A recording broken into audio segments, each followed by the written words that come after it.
Okay, so I'm back in town, and today is Saturday, January 2nd, 2021. I was about to say 2020, but it's 2021. Whew, glad it's over.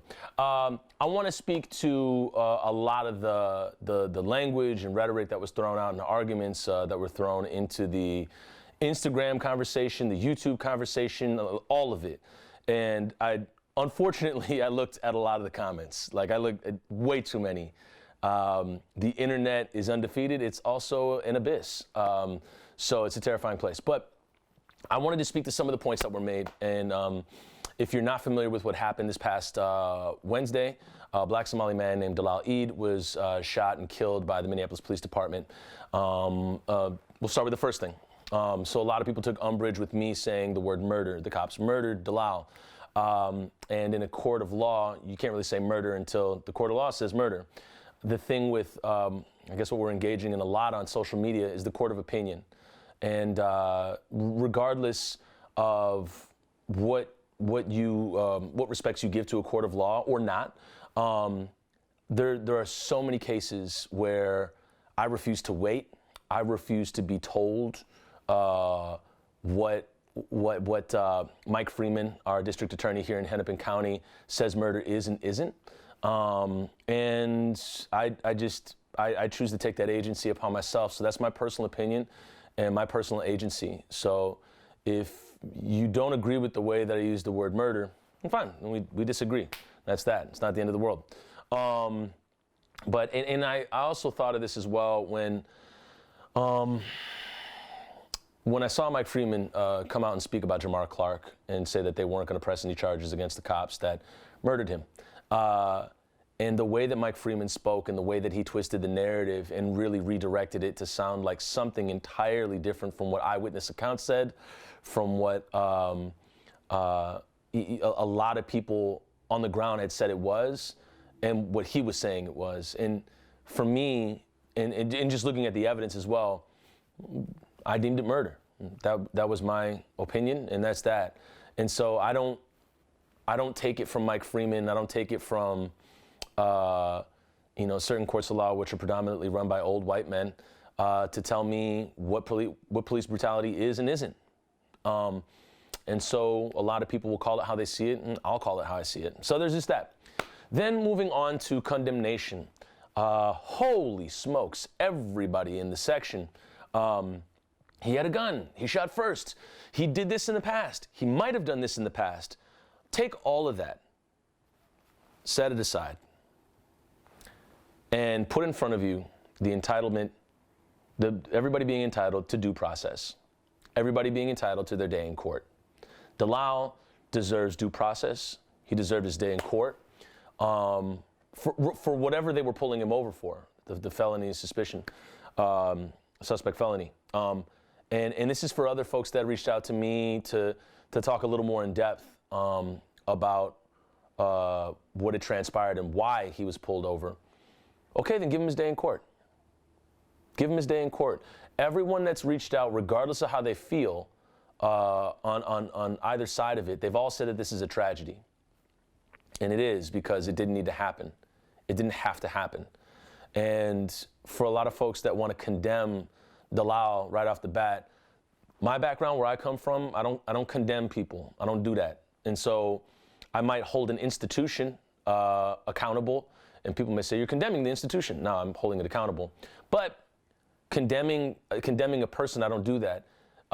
Coming from a background as a paraprofessional in special ed and resource rooms, what we do is we address the behavior, not the person. We don't say, oh, you're a bad person. No, it doesn't work like that. That behavior was poor, and I believe you can do better. Being a cop is a job. Behind the job is a person.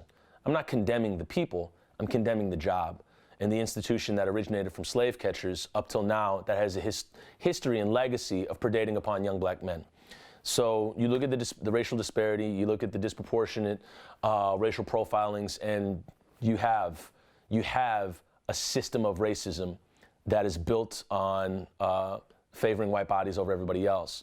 And you can totally take that for whatever it's worth. However, the racism is there, and what happened to Dolal happened.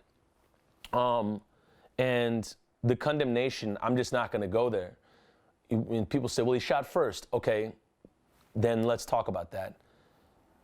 2 unmarked cars pull up to you, or a third in the front, and they start screaming and pulling guns on you.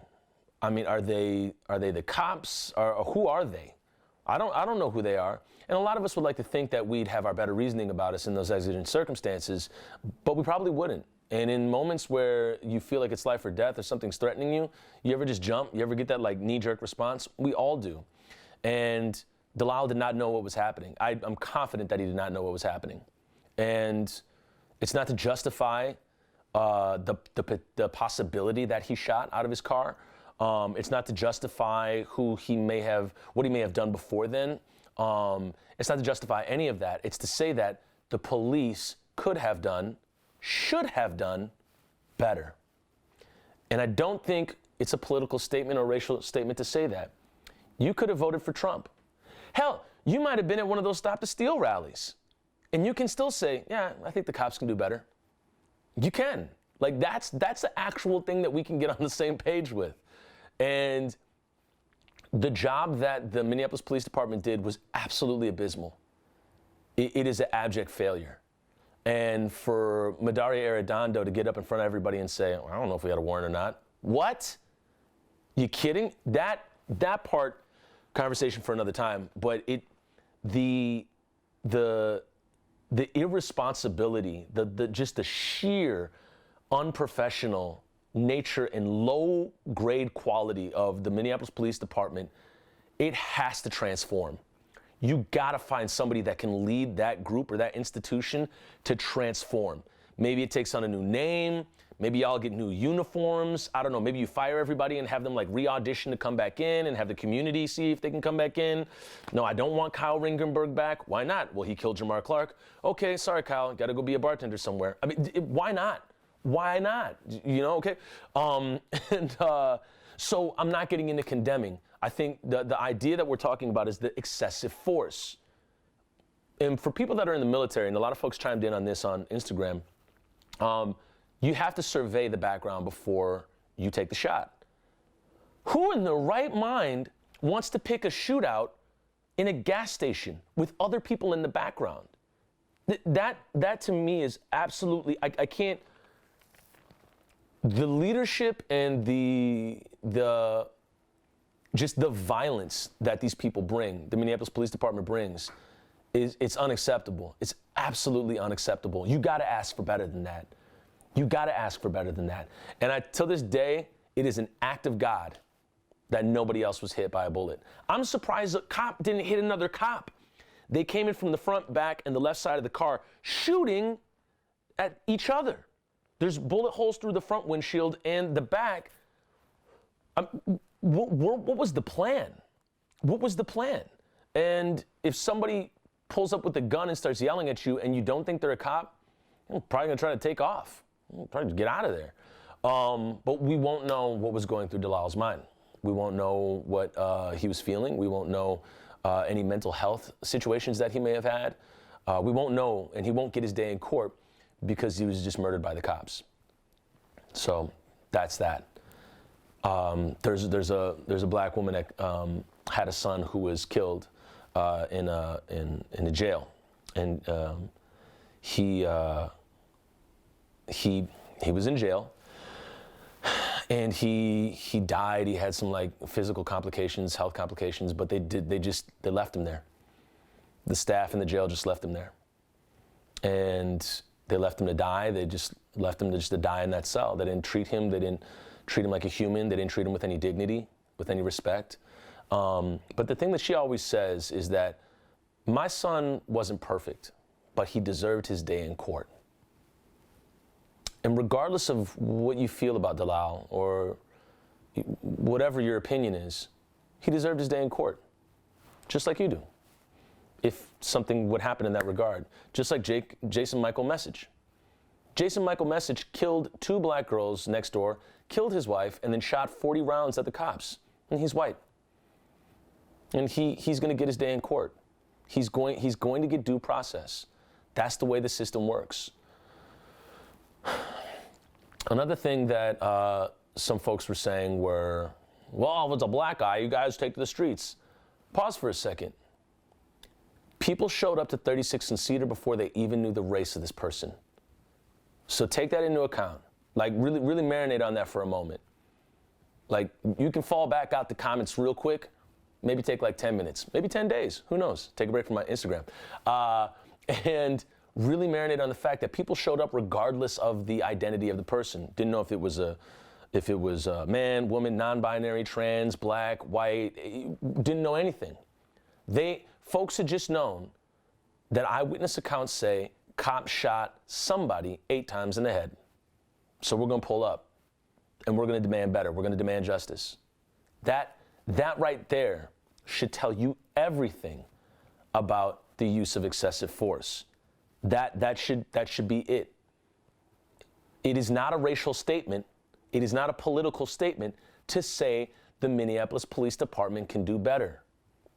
It's not a racial statement to do that. Maybe you're watching this from somewhere, a totally different town, city, population. You can always go to your police department and say, hey, can you guys do better? Actually, I'd like to sit down with you guys and get to know you. Nothing wrong with that. Like, ask them to do better. Really have them to get to know you. Like do that. Like that's an action you can take. Lastly, this goes into the $500,000 that Alondra Cano, Andrea Jenkins, and the rest of City Council voted for. Dalal's funeral tab, they put up a GoFundMe to pay for it. And some folks, I understand that it may feel a little bit weird, okay, we're giving money to this person. In my personal opinion, I don't believe giving somebody money for a funeral is a reward. I don't feel that that's like that's a come up. That's a community coming together to help with the funeral tab. And in my belief, I think the cops that kill somebody should pay for the funeral. That's how I believe it should be. And whoever is the next mayor or next city council, y'all should really look into that. Having police have personal liability insurance and also having them have to pay for the funerals of the people they kill. You got to pay for it. Do it. Because what people fail to acknowledge is that not only is this an execution of a life, a public execution of a life, it terrorizes the rest of the family. And the BCA did just that. At 2:15 a.m. on Wednesday night, Thursday morning, they raided Dalal's family's house. And from sources very close to the family said that they held him at gunpoint as they were tied up in the house, and they flipped everything over and caused thousands of dollars of damage. So living in the U.S., having that happen in 2020, now it's 2021, no difference. But having that happen, that's an atrocity. That should not be happening. There's no respect. There's no dignity there. There's no there's no accountability, anything there. It's just folks coming in with violence and using it as a weapon to protect the interests of those that have hired them.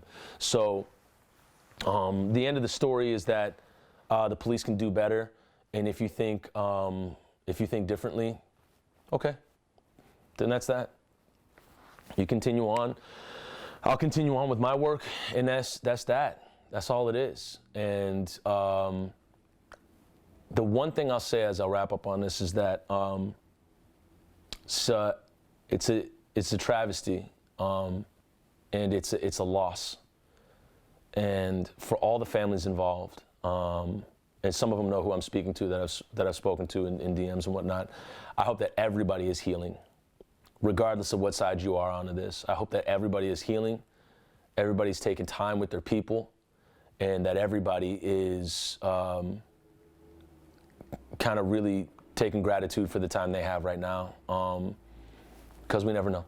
We never know. And I just really hope that everybody's healing right now. And my hearts go out to all of y'all. And I really hope that everybody's just coming together at this point. So I will see you in the next one. And yeah, this might be the last time I'm speaking on this for a little bit, unless I'm at an action, because it's getting It's tough. It's tough as a black male to watch other black men and just to watch other people face police brutality and be publicly executed the way that Dolal was. And it's exhausting and it hurts. And I can't imagine the pain the other families are going through. And so, yeah, this might be the last I speak on it for a little bit. So there's that. I hope y'all are well and enjoying the new year. And we'll see you in the next video.